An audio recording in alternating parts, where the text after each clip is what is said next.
Hello and welcome to The Good, the Bad and the Worst, a podcast where we watch movie trilogies and decide which movie we wish would self-destruct in 5 seconds. I'm your host, Griner, and joining me tonight... I'm Luke Morgan, and I just want everyone to get along, with me especially. And I'm Conan, and it's my first time in Venice. All right, this is the final reckoning for Mission Impossible for us. We've done 2 podcasts about it already. Go back and check them out if you haven't checked it out. This is part 3, and we're reviewing... I've got the names wrong on my sheet. Dead Reckoning and The Final Reckoning. I've got them written down as Ghost Protocol and Rogue Nation, which is obviously not correct. Yeah. I thought these was Dead Reckoning Part 1 and Part 2. IMDb still listens it as Dead Reckoning Part 1 and then The Final Reckoning. That was the original titles, and Dead Reckoning still says Dead Reckoning Part 1, but they changed the name of the most recent one. It's Final Reckoning. So, was there at one point supposed to be a third Reckoning movie? Was that a rumor that I probably heard, or am I just making it up? Performance of Dead Reckoning, possibly. And it's probably why they also changed it, because Dead Reckoning kind of underperformed. So they maybe we'll say it's the final one, and everyone will want to go see it. So, yes, we'll talk about that. Make sure to make a note of that. Yes. Come back to that. Had you guys seen Dead Reckoning before this watch? So, when Dead Reckoning came out, what was it, 2 years ago? Mm-hmm. Yeah. I felt like I had just had forgotten the previous Mission Impossible movies. Like, I'd maybe seen them when they'd first come out. We talked about it last fortnight, where there's a part of me that thought I had never seen Ghost Protocol and Rogue Nation. I'd remembered Fallout simply due to Henry Cavill and his arms and fists, and had forgotten I'd watched the other movies. And when I watched Dead Reckoning, I was like, oh shit, I've missed movies. Because there's this flashback of this guy, I don't remember this villain, killing, this woman who, as I was coming up to Dead Reckoning, even though I was like, oh, that's right, they show this guy killing Michelle Monaghan. Michelle Monaghan. Like, I had this whole thing, I was like, that's his wife, obviously. And I was like, it's weird that they do that in that scene. And then watching it again, I'm like, oh, no, it is literally just this made up scene that was how he joined the IMF 30 years ago, introducing this villain that he's never talked about or referenced, all of a sudden as the main villain of his life from 30 years ago, killing this woman that he loved. But yeah, and it tripped me out so much, where I think I even went back and I watched a thing on YouTube of okay, what has happened in all the Mission Impossible movies? I was like, because obviously I've forgotten something and I needed to get it back up, and then watched them all through, and I was like, where was this scene? Where is this guy? When did he kill this woman in these tunnels and Ethan got stuck behind a cage? It tripped me out so much. So, but yeah, and obviously I think we'd all seen the motorbike stunt 1,000 times before Dead Reckoning came out. It was in front of every movie. Yes. At the cinema for a year. It's a cool stunt. It is a very cool stunt. He did it. He actually did it, like the Halo jump back in Fallout. But yeah. It's You had seen it before. Yep, that's what we were up to. I'd seen this as well. I saw it at the cinema. I'm a loyal zealot of Tom Cruise and his Mission Impossibles. There's one man in Hollywood who's saving cinema, and so I'm going to follow him to the ends of the earth. If he says to see a movie and see it in the big screen, I'll go and see it in the big screen. I'm sorry that I have faith in something. Sue me. What if he tells you to get your thetans audited, though? Are you going to go do that too? I'll think about it. I'll consider it. And I'll maybe look into that religion that he's talking about. I saw it because this was after Top Gun. And I was like, I love Tom Cruise now. And he's bringing cinema back. I need to support him. He is my... That's right. He saved it. Yeah, I saw this movie. It was pretty cool. Yeah. Hadn't seen them. We missed all these. I know, we talked about it in the last podcast. I hadn't seen Fallout or Rogue Nation either. Honestly, the motorbike stunt turned me, having to watch that 16 times, turned me off watching this movie. No joke. It didn't feel that impressive in the behind-the-scenes look that they gave us. I mean, look, obviously it's very impressive. I could never do such a thing. And I think it works well in the movie in the context for the most part, but... seeing this behind the scenes look without having any context for the movie didn't work for me. Not as much as like seeing him sitting on top of the Burj Khalifa or hanging the off the halo side jump. of that plane or the halo jump. Halo jumping. That's the thing.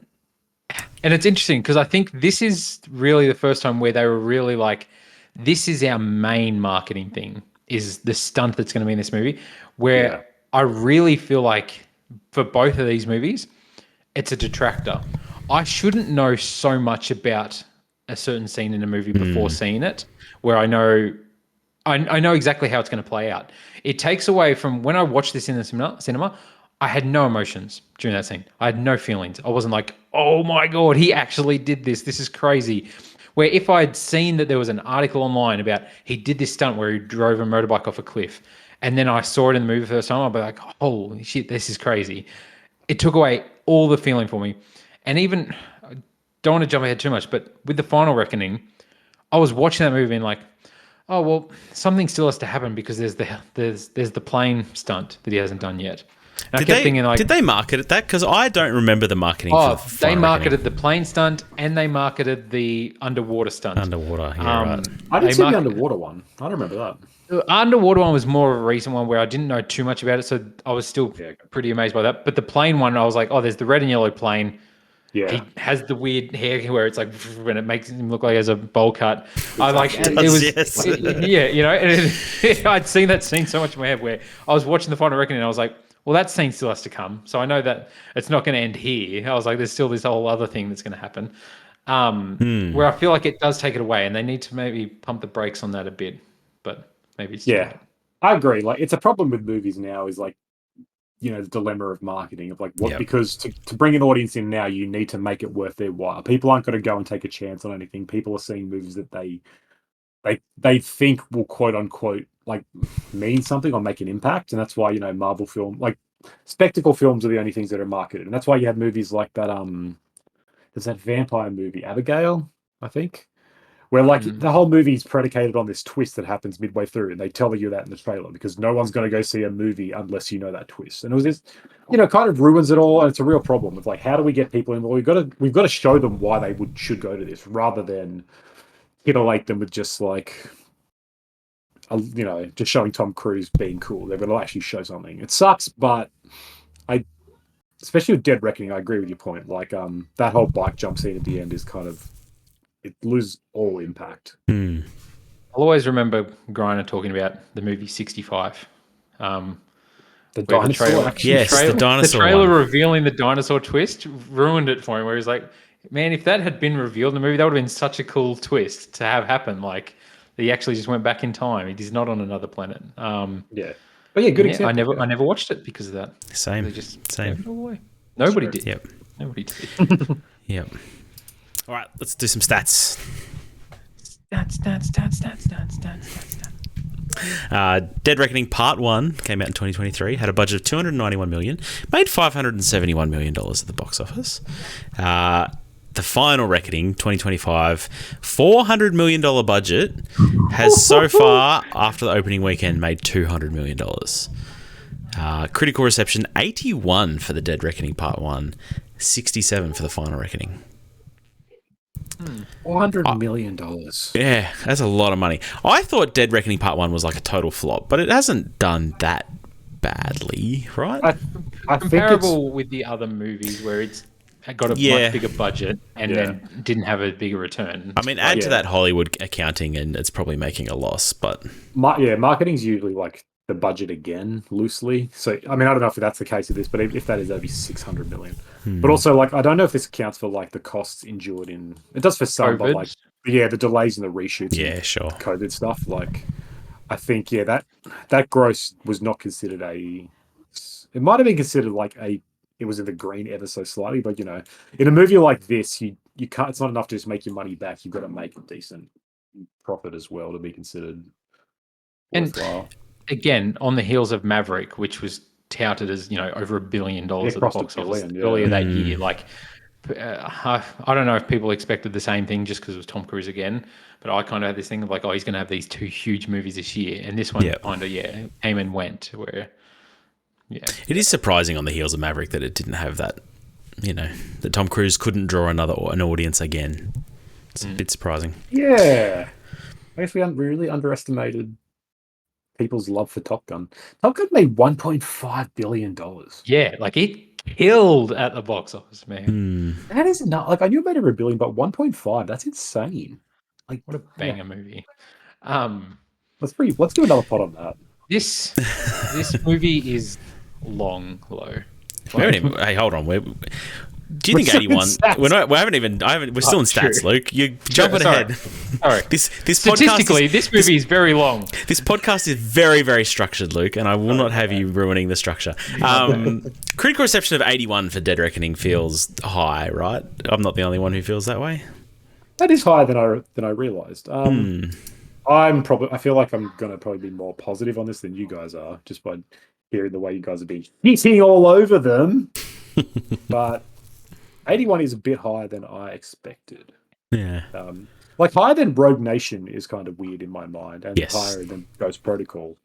But I think criminal in my mind, but yeah, like people are high on the Fallout effect. That Maybe. everybody was like, Tom Cruise Halo jumps, he can do anything. So they saw this and they're like, it's he sorry, I'm gonna calm down. Anyway. All right, let's get into Dead Reckoning Part 1. Ethan and his IMF team must track down a dangerous weapon before it falls into the wrong hands. Is that not the plot of like every Mission Impossible movie? Literally. This movie's long. Now that you say that, I totally agree. It's 2 hours and 50, I think. Or 2 hours and 43. 2:43. But like it's not bad.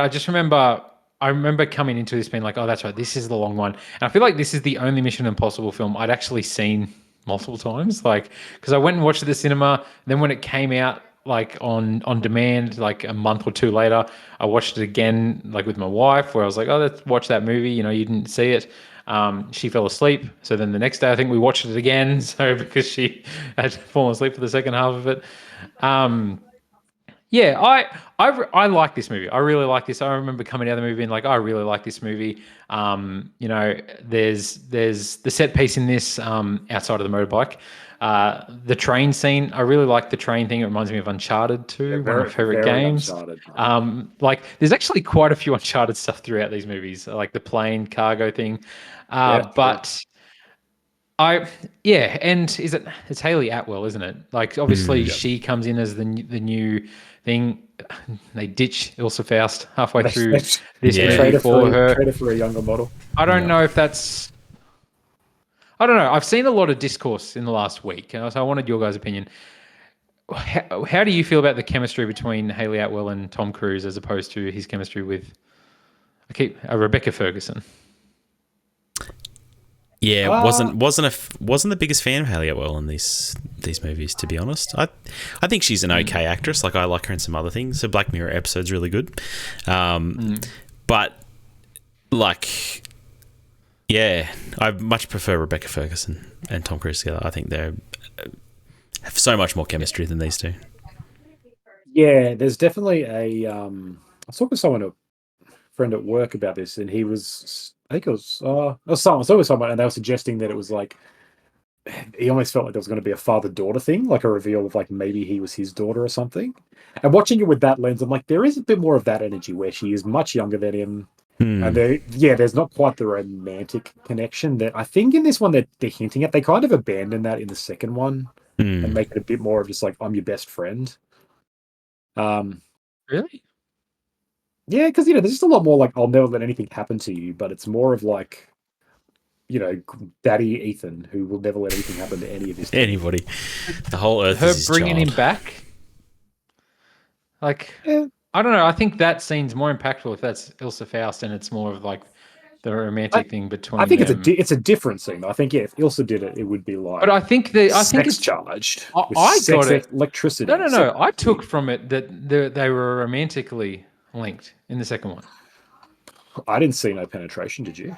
I didn't see any penetration, I don't think They didn't release that as like, they just showed the plane thing and the motorbike. They didn't do that as like the stunt that Tom Cruise is going to do in this one. Tom Cruise really had penetration or anything like that. They didn't talk about that. How is that not a marketing stunt? Tom Cruise, like, yeah, I did it. He just madman. No intimacy coordinator or nothing. He just went for it.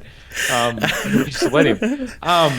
But I don't know. It does feel like they're like, oh, let's have a new, like.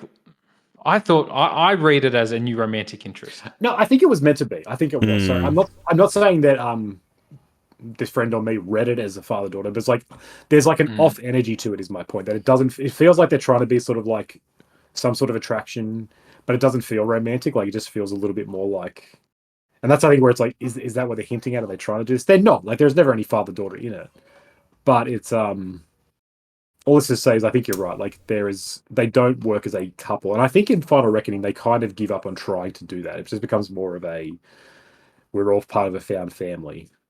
If anything, I think like his sexual tension with Vanessa Kirby is much more like impactful in these movies.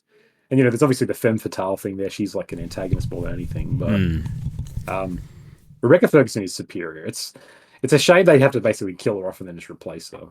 But did they have to do that though? Like, I'm not sure that they had to do that. Well, sorry, it's a weird choice in my opinion. I think Ferguson wanted out. I don't think she wanted to. He probably had June going on.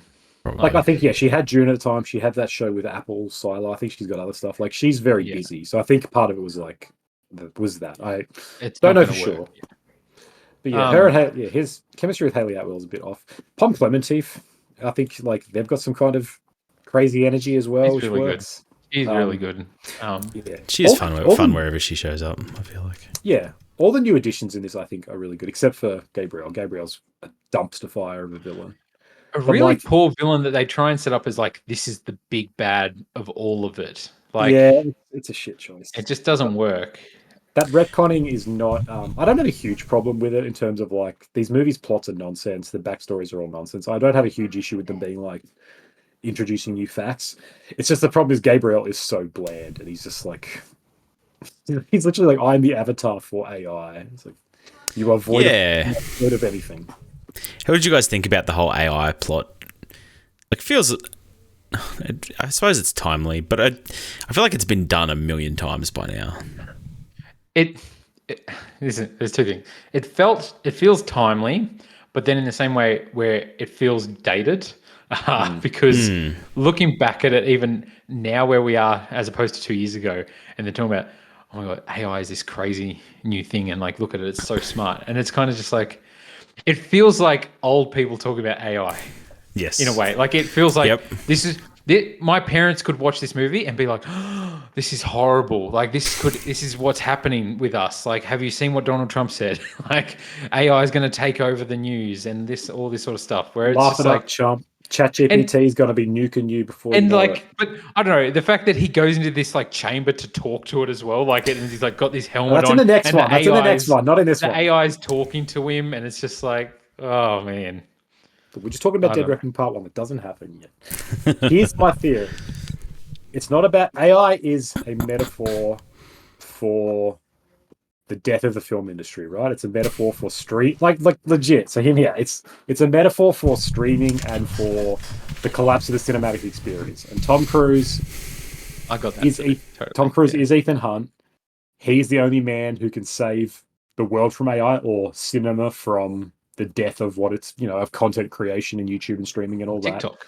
that. And TikTok. Yeah, all this bastardization of the medium. And like these movies they take on that weird mirror of life where he is out on the campaign trail. He is going to cinemas and he is like talking eating about popcorn. He's throwing popcorn into his mouth like a freaking alien.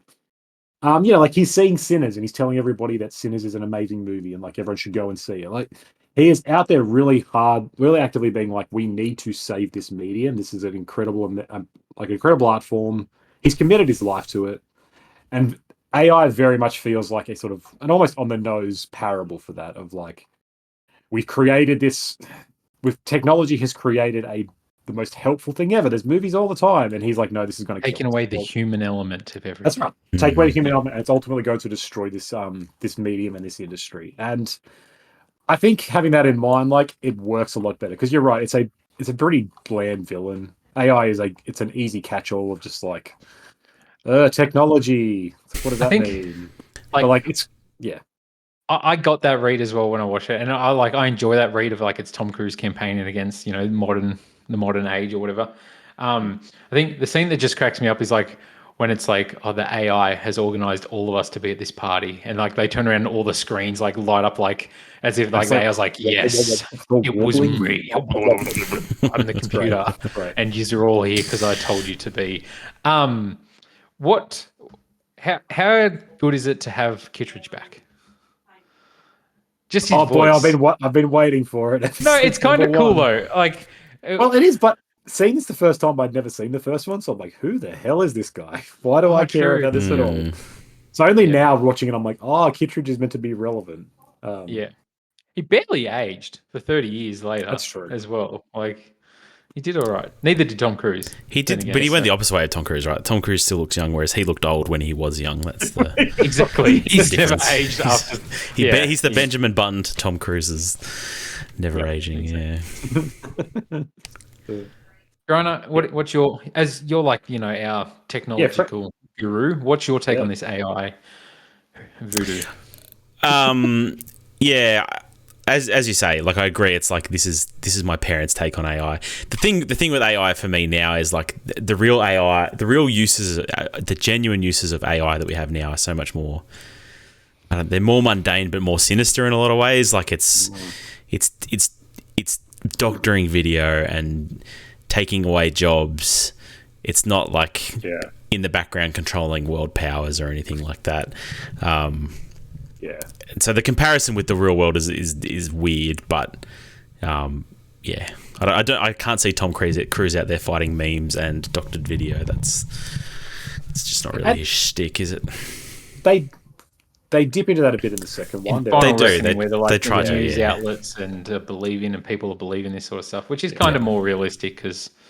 Like, but it's more AI videos all the time. It's almost a religious like experience they're describing there. Like it's a cult. It's not a. Yeah, I don't know why they took. And I think they're playing more into misinformation and the belief of it, I suppose. But yeah.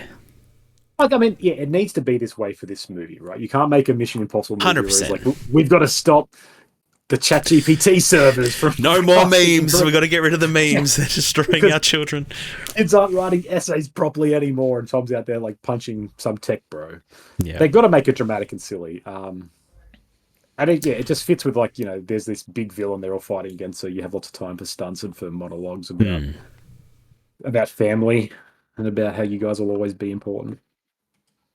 But this movie is good. Like, I'd forgotten because the first time I saw it, I really enjoyed it, and then I felt like the discourse was really negative on it. And so watching it again, I was like, oh, maybe it's not as good as I remember, but it's still really solid. Like, it is long, and the final act and train stuff's a bit I don't care for as much, but the airport scene is really fun. I think Good. The car chase in this is incredible. Like where they're the little yellow car is a lot of fun. And like zipping around, just like insane driving, and Pom Clementine's chasing them in the SWAT van. When it rolls down the stairs and they swap places back again, so she's driving again. It's really funny. Really funny. It's real stupid though. Yeah. At the same time. Oh, okay, Mister. I loved Ghost Protocol. No, Ghost Protocol is entirely realistic. I will not hear any defacing of Ghost Protocol. No, you're right. It is fun, but it is a bit silly. My biggest problem with this is like every scene goes on too long. Like there's so many like I enjoyed the airport scene, and then we get like it felt like 5 minutes of Tom Cruise walking across the roof. Like you need an editor. We need to like cut this back. This is just too much. And I felt like the car chase was too long. Like it was almost. It does go a while. Like I thought it was ending, and then there was a whole other car chase that happens basically. When you think that like her whole escape in the car with him in that is right after the airport scene, like it's directly after, that feels like ends up being like an hour thing of them two trying to get away from these people. Yeah. And it does feel like longer than any of the other movies. Yeah. Where I feel like if this was 2 hours 15, 2 hours 20, even you cut out a good 25 minutes, I think I would be more wanting to watch it every now and again. Where I'd be like, oh, I could go watch it for that, but Yeah. I was dreading watching this again. And it's something I hadn't even really thought about watching it, but you nailed it, Conan. Like Gabriel is just a boring villain. Yeah, he's just not entertaining to watch, or I just don't enjoy him at all. I thought he was going to get it in the train. I thought, good, like, Yeah. let Pom kill him off and we'll move on. But he's still around. Yeah, no, that's very much like he feels like it. Just as these movies need a MacGuffin, it's like they need a villain just to focus their attention to. And they put zero effort into it, which is a shame. Like Christopher McQuarrie is not a great writer. He's not a great writer in terms of anything. Sorry, how am I trying to say this? He is a very good technical writer. Like he knows how to pace these scripts. He knows how to write screenplays. He knows how to structure them, and he knows the mechanics of it well. And that's why I think these movies, even when they're 2 hours and 43 minutes, like they still have a really good momentum. There's never really like too much lull or boredom or like things go a bit long in this one, but he knows how to pace things. He knows how to structure them well. But he's bad at all the emotional content, I think. And like this, even like these are the ones where it kind of shows like he doesn't know how to write a villain, and in the final reckoning especially, it's like there is a lot of confusion there about what they're doing. So he's good at sort of like, and these movies are written in a weird way anyway. They're written around set pieces, like they're built around stunts and sets. So it's like they kind of have to add in villains to it. It's a shame because I think if they had a much better writer doing something more cohesive, it would be better. I might be stupid, but I found this one really confusing. Where I was like, is Kittredge the bad guy? Like with the whole sale with White Widow, all the stuff going in the train, I was just like, I'm actually confused on what is going down here. Like this sale and the transfer of the money and Kittredge's involvement, or is like this for the CIA, or is this for is he actually? I don't know. I found it very confusing. You're right. It is confusing. Like it's all over the place. Yeah. It's not well done. Like it's meant to. I think they're all meant to be villains. Like Kittredge is kind of a bad guy. Who's the other guy? The Briggs. No, not Shea Wiggum. No, not. Oh yeah, he's sort of a villain, but no. Who's the other like the weedy CIA guy? Carrie Elways. Yeah. Like he's secretly That's right. revealed to be a villain, and it's like and then gets killed. Yeah. So there's just a lot of that nonsense. But. I wasn't a fan of Briggs and Degas. Like I don't know. I felt like they sucked the fun out of the room every time they were on screen. It's like, oh great, the police Briggs. are here. I'm sorry, Briggs's hair is terrible. I can't stand his hair in these movies. Whoa. Nah, his hair is terrible. Only made like the only worse hair in these is Tom Cruise's hair on the plane. That's because he was Final actually Reckoning. flying on the plane. I know. Yeah. So give him Mission Impossible 2 hair instead, so it looks sick. Yeah. Wrong haircut. Or just short hair from Dead Reckoning. But as soon as he grew it that little bit longer again, nah. Because that's how you can tell that he was actually on there. If it's short hair, it doesn't matter. Like that's probably why they grew it out, so he could have it be flapping around. But I bet it didn't look how he wanted it to look. No, I can't. To be honest, Tom. Not possible. There's no way. I think Tom Cruise is doing all right. I like Shea Wiggum. Shea Wiggum's great. I like Shea Wiggum, but I didn't enjoy those two in these movies. Just have a think about hair. Just hate people's hair. It's not just the hair. I just felt like they sucked the fun out of the room. Yeah, maybe. They are definitely a bit killjoys, aren't they? Yeah. But yeah, it's I don't know. Like I think the best use of AI in this is when it's pretending to be Simon Pegg, giving him false instructions. I think that's where it's like, okay, that makes sense. That's believable. And like, sending him down bad paths and all that sort of stuff. But once it gets too world dominating, it feels a bit like, okay, this is a bit of a reach. But yeah, I enjoy the film. Like it's a good. Yeah, the set pieces are good. Yeah, the desert shootout at the beginning is really good. Yeah, it's really fun. They play up that Ilsa dies there as well for a bit. And they do that. I don't know why. I always really like the aesthetic of him with the mask on, where he's got the fake mask, but then he has like the gas mask on, and he turns around and throws the grenade in that room of all the. That's a really cool visual thing with Kittredge. And then he leaves as Kittredge, which is pretty fun. Where he's like, "How are you going to get out of here?" And he turns around as Kittredge and shoots him. But yeah, it's I was thinking the biggest problem with the plot is the whole MacGuffin of the key, right? Where it's like the submarine crashes and they're like, there's a cruciform key, and they say those words so many times. Oh, they love the key. We need the cruciform key. It's, Tom Cruise is Jesus Christ, and he has he needs the key. Yes. It's like it's right there. But also, like, the timeline's really confusing that they renege on. It's like, when did this submarine blow up? When did it sink? How does anyone know where it is as well? Sevastopol. That's Sevastopol. You hear that like 50 times. They answer it later, but it's like, but it doesn't make any sense to me that the Sevastopol is where the source code is. Like, is that not how AI technology works? Well, A, it's not, but B, it just doesn't make. I don't know, like, why? Because the AI attacked the Sevastopol. Yeah, to sink itself. Didn't it trying to sink its thing so its source code so people couldn't get no to one it? could shut like, it maybe down. that's what his plan was, I guess. I That's still it. don't understand why it had the source code, but fair enough. Remember when that submersible sank with all the billionaires? That was where ChatGPT's source code was as well. So this thing happens. It's unstoppable now. It's just MacGuffins, he was like, "Hey guys, let's go fine. see the Titanic. Won't it be fun?" And everyone was like, "Great idea." That's a great idea. Takes the helmet off, like, "Yes, sir. Let's go." That's right. Use the GameCube controller to control it. You say, "Yes." Yeah, who would think that's a good idea? Foolproof. Just ChatGPT, man. Yeah. No spare batteries. Okay. All right. He did actually drive off a cliff on a motorbike, apparently, for this one, which is that's a pretty cool stunt. Pretty cool stunt. Granted, did you like that stunt? It was a fun stunt. It took like, I knew it was coming, and I felt like it took a long time to get there. Like, he's on that motorbike for a long time. Yep. Yeah, you're right. Like, if this movie was 2 hours long, it would be much better. I agree. For sure. I agree 100%. Anyway. All right. Mission Impossible, The Final Reckoning, not Dead Reckoning Part 2, The Final Reckoning. Our lives are the sum of our choices. Tom Cruise is Ethan Hunt in Mission Impossible, The Final Reckoning. That is the worst synopsis. IMDb's page is cancerous because it's got huge ads for this and I can get tickets. Anyway. What a mess of a movie. Well, let's calm down. Hold up. Yeah, that's just... Yeah. I'm not going to just shit all over it. But no, make your case. You don't like this movie, Grana?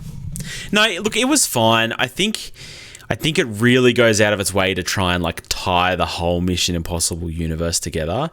And I think there's very, very varying success on that. Like, I kind of enjoyed them bringing back the guy who was operating the terminal in Mission Impossible 1. Like, that's a fun character to bring back.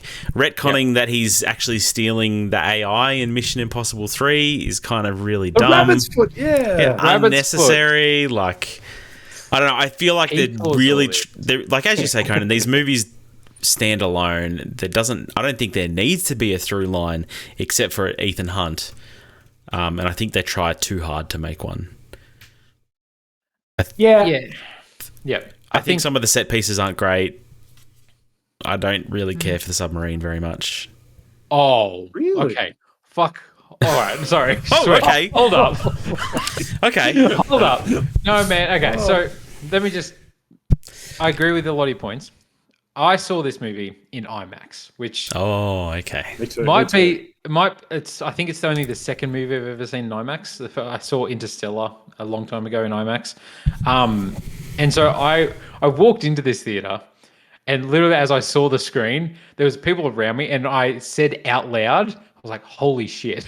I was like, "This is awesome. This is so cool." I was, at the Gold Coast. It was 10 o'clock at night, and I was like super excited. I had a huge tub of popcorn, and it was a really cool experience to sit down, have the sound be shaking my organs inside me. I was like, "Oh, this is really cool." And I think it was the way to watch this movie, where, I don't know, scenes like, probably because I didn't know too much about the submarine, but like everything with the submarine, I felt I was on the edge of my seat, like that whole time. as it's like rolling around, and because I knew it was all physical stunts, like he was underwater doing this crazy stuff in this thing that they'd controlled.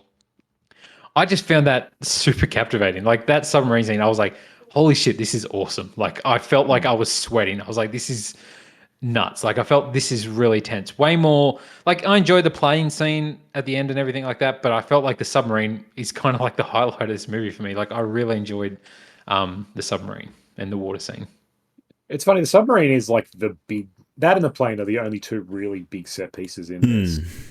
And the submarine is so different to what all the others have done, right? Like Burj Khalifa, plane takeoff, halo jump, and then it's like very quiet swimming scene. It's like it's a big tone change. And I can imagine a lot of people wouldn't like that. It worked for me. I do wish this movie had like a third massive set piece, like something, especially for 3 hours long. Like I feel like it could have had Like something, halo jump or something. like he could Riding a actually motorbike off a cliff. into a plane that then halo jumps. Like and he lands in the water and swims in the water down. That's a stunt right there. But I agree with you. Like I really like the submarine stuff. Like underwater stuff generally bores me a bit, but like I say, knowing that Tom Cruise is doing it and just seeing the physical struggle of like trying to move through these rooms and like, you know, again, like everything just goes wrong where one thing tips and then it starts to roll down the shelf towards the bottom of the sea. It's like, oh god! And just like the way it's like he has to lose his scuba stuff first, then he has to tear his suit stripping off. down to get through the that's tense, and I enjoyed that. Yeah, I kind of knew where it was going to end up though. Like it was kind of obvious that he was just going to float to the top and she was going to dig him out. And I mean, they tell you they'd have a nice father-daughter scene in the tent together. yeah, exactly. Yeah. It's funny because they are like, this is what we'll do to get him out, and they show that, and then so you're right, it kind of diffuses all tension. It's like right. Yeah, like, well, yeah. But the thing about that is, it does feel super unrealistic when he starts taking his clothes off, like at the bottom of this Arctic water, where he's like so far down below than he's trying to swim. I'm like, there's no chance. Like he would die, like 100 times over. The pressure there was going to crush your organs, and like if you don't, you'll suffocate. Your lungs will explode. But he's just like, no, I can withstand it. It's like the sheer force of will. Ethan Hunt, you don't understand. For my friends, I will survive. Yeah. But it felt tense as hell. Like I felt like I was suffocating, like underwater watching him. I was like swim, and like then his thing gets caught on the thing as he like finally gets out after pushing through the missile hole. Then he's like thing gets caught and he's still going down with it. I'm like, I don't know, so much tension, and I think maybe IMAX added to it, like the sounds and everything. I was like, this feels so cool. It was such a cool experience for me to watch it. No, it does. Like same. I saw this in IMAX, and so when you're there in that like in a room, you know, when you're in a movie, it's great, and when you're in one where the entire screen is just so big and like swallowing you. Like you feel like you're underwater with him. Definitely adds to the impact. I can imagine like watching this at home distracted would be pretty shit. I don't know. Yeah, our small town cinema with a bunch of pensioners wasn't probably the best environment. At least they were quiet though, I suppose. Yeah, it's better than TikTokers. Chicken jockey. I'm trying to think what. I quite like the lead up to him going in there. Like we get Milchek outside of Severance, and he was so good fun. Is Travis Tillman in He's so good. He's so good.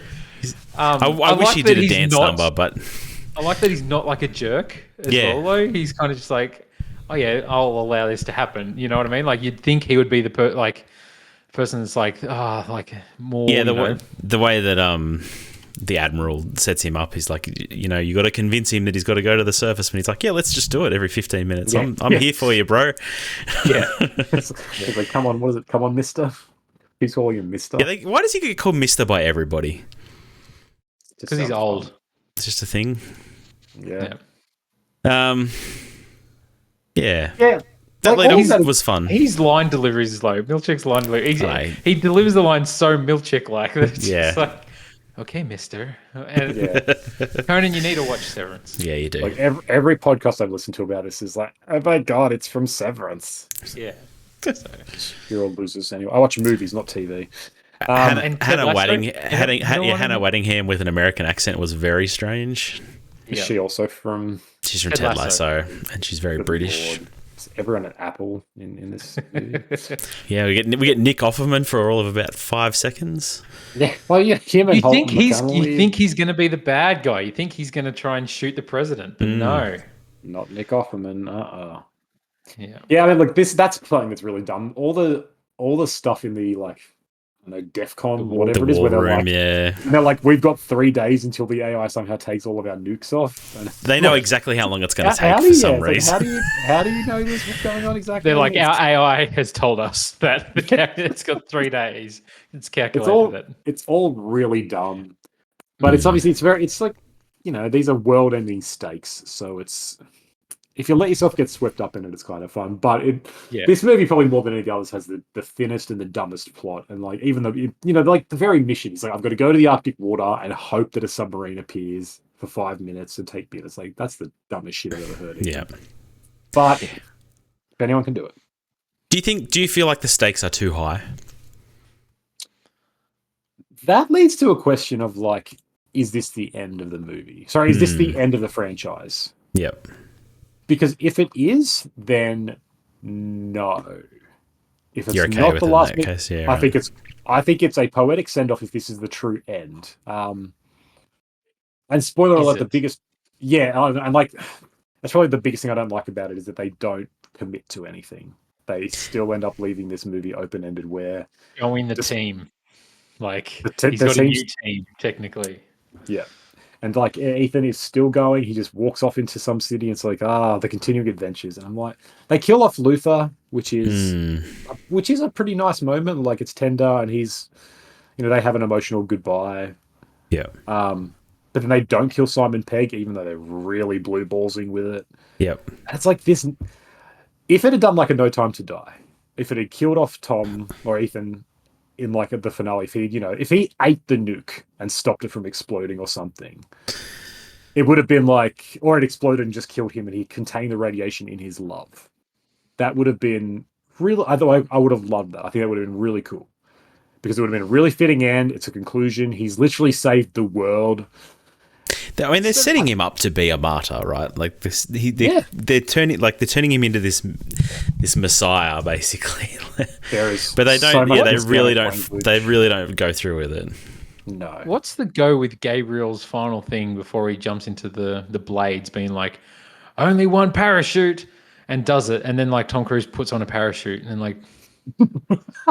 Yeah, I don't know. It's a bit strange. Like, I don't get it. Like, it's like, okay, did he not know there was another parachute in there? Or like, I guess not. Did Tom Cruise just bring one with him? I don't know. It's like super weird. He literally says that, and then Tom Cruise like gets out on a parachute. Yeah, I missed that. I think there is something that. I don't know. I agree. It was weird. I don't know, but like, because you're part of it. You think like that's how he'll go down. Did any of you think that he would die in this film? No. I feel like Tom Cruise has a clause in his contract, a little bit like The Rock, where he never dies. Can't die. Yeah, can't die. Like, yes, I think that's right, but he also produces these movies, so I'm like, he could turn around and say, I want to die in this. Like, he could make that happen, and these are his babies. So this movie is confused. This movie is weird because it feels very much like he's trying to close a chapter. But yeah, it feels like in the last minute, he's like, no, I don't want to die in case maybe I do want to come back for this, or maybe I want to come back in a mentor role and Jeremy Renner comes back to be the new one. Or should he have died and you think that he's dead, and then the post-credit is like, Alfred like sitting at a cafe and he's across the thing with Michelle Monaghan and he like nods at him like, I'm back with my wife. Everyone thinks we're both dead. I'm living my life. And Jeremy Renner's there as well. Just like, Henry Cavill as well. He's there back. And his wife's new husband is like, sad in the corner. Like sitting in the corner of the room. It's like, damn. This sucks. Yeah. I don't know if it's like a marketing play, because they obviously marketed this movie a lot as the last one, the final reckoning. And although the trailer was like the monologue of how all of your choices have come to this one moment, it's really like spoken and conducted as if this would be the finale. The first 10 minutes literally the first 10 minutes is literally like a montage at the first 7 movies. They're literally just like like a tribute video to themselves. Like you almost have Linkin Park playing over it, where they're like, like this is all of our movies and like our cool scenes together. But then they even do flashbacks to the start of the movie, at the end of the movie, of Luther, and like the whole foreshadowing of like Luther being like, I left a message on this in case you save the world. And like that, that's going to play at the end, and then Luther has his big monologue at the end. It's like, it's cheesy, but it's dumb fun, and you're here for that with Mission Impossible, so That's right. And so even though it's all really stupid, I found myself caught up in it. Like, his very long monologue to Ethan is emotional. I really kind of left, not with a bad taste, but like the way they just all walk off as it is, to fight another day. I'm like, was all this for nothing? Yeah. This needed to be, I think, for a bit more. And like in that sense, if this is the last movie or if Tom Cruise stops doing it, I think I would like it more in retrospect, because all the dramatic stakes would feel earned or worthy. But if it's just the next adventure is like, we got to stop an arms dealer again, it's like, yeah, it's really strange to think about, where do they go from here? Like, is it a universe-ending event now? Like, what else can they stop? When does Thanos come? Does Philip Seymour Hoffman come back as Thanos? Yeah. Oh my god. Was it? What do you think of Briggs being the son of John Voight's character? Is that forced? Again, in my opinion, yes. Especially since I hated Briggs, but yeah.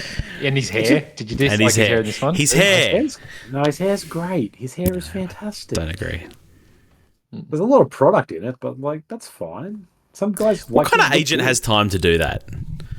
He is chasing Tom Cruise across the world, and he is somewhere getting. It's not believable. You think you're going to go out and chase Tom Cruise looking like shit? Nuh-uh. This is your one chance to touch the face of God. You are going to look your best. Okay, you don't go to church in thongs and shorts. Right? You wear a suit. You pomade that hair. God will take us how we come. Yeah. Not Tom Cruise, God. It's pretty forced. It's a bit of a weird, why? It just doesn't add up to it. No, it does nothing for me. Unnecessary thing. It was very, very much felt like how do we just add in another connection to the earlier ones? It's kind of like the Marvelification of little stinger, little Easter eggs. No one who watches these movies wants that. No one wants a callback to the first but it's one. also like the Easter eggs didn't exist, but they're trying to retroactively be like look at these Easter eggs all along. The rabbit's foot. Remember, you've been wondering what the rabbit's foot was all these years. It was the AI. Like somehow. Yeah. It was the AI. Yeah, 20 years ago. Yeah, a lot of weird choices. Because this is the one where they retcon the year. They then were like, oh, this submarine crashed in 2013. It's like, sorry, it crashed 10 years ago? Like, that was never, because that is never explained in Dead Reckoning. You think it's happening right now, or it's recent, but they're just like, psych, it was ages ago and the Eskimos found it. And now this how they've ordered. It's real nonsensy stuff. But look, we're all here for one reason, and that's the plane chase at the end.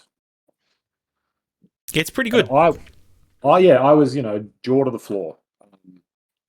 It's funny that we all had the same thought of his hair looks like crap, but that is like, as soon as I saw that, I'm like, I know it's real. He's actually on this plane. Like, he's actually holding onto something and flying at this. And when you watch, he's struggling to breathe. Like, he's like, I cannot breathe on the wing of this thing, but I'm still going to do it. And he's like flying from wing to wing and holding on. Obviously, he's like tired, but it's like that plane is flying around the sky doing stunts, and he's like flinging around on it. Dude is 62 years old. It's unbelievable. Insane, man. And he's doing incredible feats of it. This is the kind of stuff where I'm like, even if there are other things that lost me, I'm like, you're seeing something that shouldn't be. You gotta respect it. Yeah, you just how do they do that? They can't do this. How can they do this on screen? How can they actually film him doing this? How do they get insurance to insure a movie like this? Yeah, like I want to know what they did. It is really long, but it's incredible. His whole the whole leaked audio of his like rant about people breaking COVID protocols during Dead Reckoning as well. Like, this dude's like, I want movies to succeed. I want cinema to succeed. Like, I am busting my ass and like calling people myself and doing all this to make sure movies are there. I'm like, that's it, right? Like, like, regardless of your thoughts of Tom Cruise, regardless of his weird personal life and the fact that he's maybe honestly not a real human, because you see him eating popcorn, it's like no one does that. It's a other bodily experience. It's like that's how lizards would do it. And his Scientology stuff, like all of that is fair criticism. But I find myself with such an admiration for him because like this guy truly believes in something and he has committed his life to it. And yeah, like even if it's kind of a joke, it's even if he probably knows he's a laughing stock, but he's just like, someone needs to do this. Yeah, someone needs to keep bringing out these movies. Yeah, and he's like, I will honestly risk life and limb, and I will do things that no one else is willing to do. And it's like, I don't know. I find myself in awe. It's so funny the weirdness of Tom Cruise and just like how much he is such an advocate for cinema in like the recent weeks in all like the news and stuff got me way more hyped for this movie than like the stunt scenes that they were trying to show off. Like him talk like, you know, people were sharing clips of him just like apparently talking to these people at AMC Theatre, like the people, you know, that the clerks and all that sort of stuff that work there, where he stood there and talked to them for like half an hour. And like they were saying like, oh, he was telling them like, he's like, I have 2 boxes of popcorn every movie. He's like, I'll take in 2 boxes of popcorn every time. He's like, I love popcorn. Watching him eat popcorn weird. Like there's a clip of him walking in on like a showing of Mission Impossible, and he walks past this dude in like the front row, and like he calls him. He's like, "You already ate all your popcorn." And this dude, you can just tell he's like, "Oh man, I just got called out by Tom Cruise. The movie hasn't even started yet. I didn't touch my popcorn for the first like 20 minutes of previews because I was like worried that Tom Cruise was going to win. Like, you already ate all your popcorn, and it's a bucket. Like, get out of here! You don't deserve this movie. I feel like he respects it in a way, like, but yeah, like I don't know. Maybe.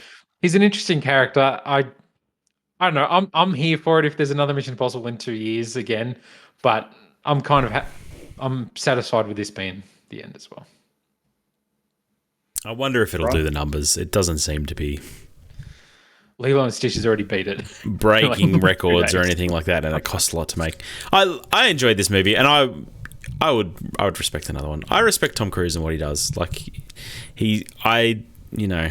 I have opinions about his personal life and Scientology, but yeah, actor's gonna act, and he's one of the better ones. So that's right. I do think this movie will probably do better. Like, Dead Reckoning it had that problem where it was released 2 weeks before Oppenheimer, and so it had a really short run in IMAX, and it was thrown out. Yeah. And I can't remember the exact numbers, but IMAX accounts for like a disproportionately high amount of earnings. So like movies that are on IMAX screens, you know, there's only a handful of screens in the States, and there's like 2 or 3 in Australia. Like, you know, then there's not very many IMAX screens, but they make like 15% or something of the total revenue. Yeah, right. Like they make a huge amount of profit because tickets they're more expensive too, though, right? Yeah, that's it. Tickets are more expensive, and people want to see it in that, so it just makes money. Like so the I think that 3D movie phenomenon, right? Yeah, exactly right. So I think Dead Reckoning has had that issue where it only had 2 weeks in IMAX, and so then it was lost out. Like people who were going to see an IMAX movie that month were probably like, do I see Tom Cruise or do I see Christopher Nolan? And so they would have seen Oppenheimer. Whereas this doesn't have any competition really. It's got Sinners that was already gone, and I think it was brought back. And you know, there's nothing else like I don't think Lilo and Stitch is doing IMAX screens. No, so it's not doing IMAX. I think this will do better business. Yeah, I don't think it'll do Fallout business, but no way. On the other side, can you imagine how angry Tom Cruise would be being like, Lilo and Stitch is beating me? A live-action remake of a 2002 animated film is shitting all over my movie. I would just...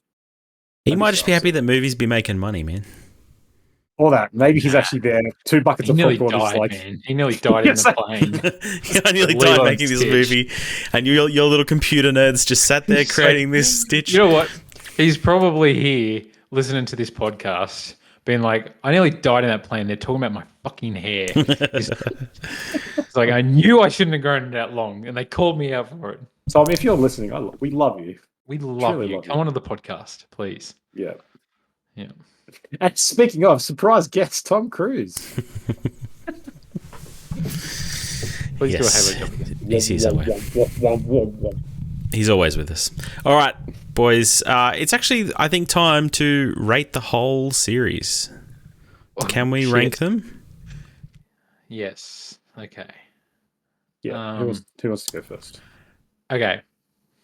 Fallout. Yep. Rogue Nation. Crazy, but yep. Already lost me. Ghost Protocol. Mission Impossible 3. Dead Reckoning. Final Reckoning. Mission Impossible 1, Mission Impossible 2. Poor I know Mission Impossible 1's 2. classic. Like it's a classic for a thing, but yeah, if I would go back and watch something again, it'd probably be that order. Okay. Yeah, I think I'm similar. So Fallout 3, Ghost Protocol, Rogue Nation, Reckoning Part 1, Reckoning Part 2, 2. So what are those numbers? It's like 6, 3, 4, 5, 1. No, 6, 3, 4, 5, 7, 1, 8, 2. I hope you all remember those. This 6, 3, might 4, be the 5, most 7, 1, 8, 2. confusing That's right, rankings we've ever done. 6, 3, 4, 5, 7, 1, 8, 2. Come on. Yeah. For me, it is Ghost Protocol, Mission Impossible 3, Fallout, Rogue Nation 1, then Dead Reckoning, Final Reckoning. And then 2. And then 2. Oh, 2 though. No, 2's better than Dead Reckoning. I'd watch 2 over Dead Reckoning. Yeah. 2 is fun. I want to watch those Commodores jumping through the Sydney streets again. Oh boy. However, Limp Bizkit Mission Impossible, Best song, yes. the best Mission Impossible. Is that the only different, like, actually Basically. Yep, literally. Yeah. Yep. And boy, does it make an impact. It's definitely memorable. I remember the film. Imagine if they brought it back. Imagine if that like played in the credits of Final Reckoning. It'd be like doom doom da doom doom da doom. You'd be like, oh yeah. Do you think Tom Cruise is just like ashamed of MI2? Like, oh, yeah, absolutely. he wishes he'd never done it. I mean, Right up his alley. I don't think he's ashamed of it. Right Yeah, I don't think he would never admit to being ashamed of anything he's done. Probably. Because it would make him who he is today, the hero of cinema. But I think behind closed doors, yeah, he's not happy. He probably watches it and like cries. Yeah. All right. Well, that concludes 3 podcasts of Mission Impossible. We ranked them 1 through 8. Tell us what you think. Tell us which one's your favourite. Tell us which one's your least favourite and why it's Mission Impossible 2.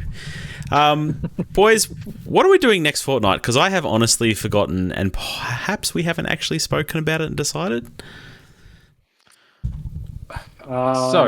When's 28 days? We had talked about doing Last of Us Season 2 full season I think review. there's 3 things. There's Last of Us Season 2, there's Ballerina. And then there's Ballerina. 28 years later.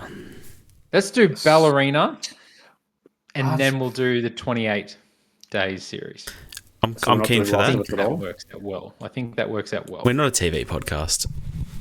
But I'm happy to talk about Last of Us if you want to. All right, maybe we could save The Last of Us for later in the year when we... Didn't we have a TV podcast? We did have a game podcast? We had a game podcast. What happened to that? I think it's a wrestling podcast now. We've got a wrestling podcast, a game podcast, and we've had a TV podcast. We've dipped into a few things. I love it. None of them have ever been very long-lived, but the movie ones have stayed. So. We are committing to Ballerina because I'm skeptical if that movie's going to be good.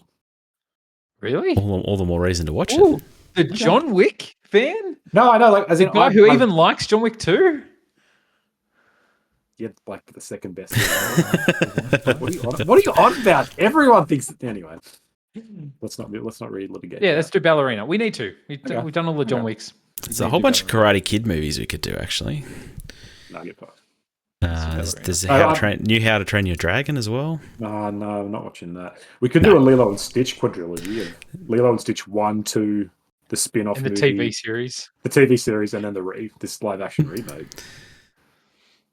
No, I'm just worried because the director of Ballerina is not a. No, that will be interesting because we can talk about the downfall from John Wick. And it's I'm okay with talking about a bad movie, unless you're concerned about getting to the cinema to see it. No, I'll see it. Ballerina. Okay, all right, Ballerina. Agreed. Yeah. All right. Okay. Next fortnight, join us. We're going to discuss Ballerina and see where it fits in with the rest of the John Wick universe. Wait, does this 28 years later? We're good. Does this overrun the release of that? No, it works. We're What's that? We're good. Okay. We're good, Conan. we're okay. Oh, sorry, shit. Grinders got to get to bed. I get it. Luke's got it all planned out. All right, Don't good throw me night. under the bus. I'm on your side. All right. Okay. Thanks for joining us for the good, the bad, and the worst. This might be the last podcast we do because we hate each other now. Join us next time for Ballerina. This was brought to you by Conan's Books, The God Grotesque and The Taste Divine. Check them out on Amazon or any place you find good books. Thanks for joining us. Leave us a rating on Spotify. We'll catch you next time. Bye. Bye.